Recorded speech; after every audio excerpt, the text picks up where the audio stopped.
Emma Dumont, one of the stars of Fox's The Gifted, knows that her character, Lorna Dane/Polaris, will one day have to confront the fact that her father was the infamous mutant leader Magneto. So far, the Marvel Mutant TV series' first season hasn't been shy about dropping references to the X-Men and the Brotherhood, but apart from the characters on the show, like Blink, Thunderbird, Dreamer, Shatter, and the aforementioned Polaris, the series has somewhat hesitant with regard to dropping certain specific names of wildly popular characters from the comics and movies, but that won't stop The Gifted from addressing Polaris' dear-old dad and her conflicted feelings about him.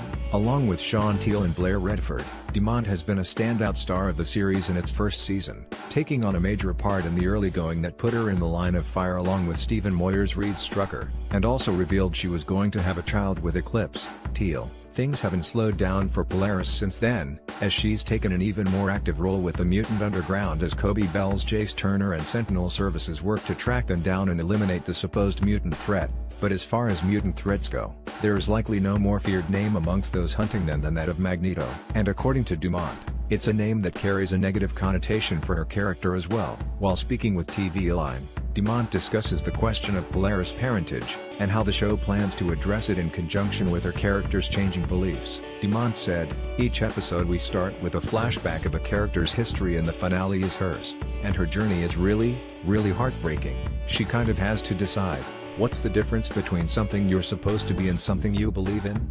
She knows about this guy who may or may not be her father. I mean, he is, and she kind of hates Magneto. She hates what everyone says about him because everyone in the world she's in said he was bad and evil. So she's sort of like, gosh, I believe the same things as this man. Does that make me bad, or does this mean I'm a fighter?"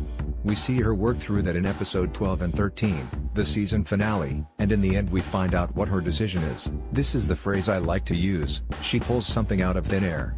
It will be interesting to see how The Gifted incorporates the idea of Magneto into the Polaris-focused flashbacks, emphasizing the character's past and investigating the ways in which Lorna's connection to her father is more than just the all-important X gene could have a major impact on the path Polaris takes should the series move forward. Given that the flashback is part of the season finale, it stands to reason something big might come as a result. Whatever the outcome, fans of The Gifted only have a few more weeks to go before the season wraps up. The Gifted continues Monday, January 1st with 3 by 1 at 8 p.m. on Fox.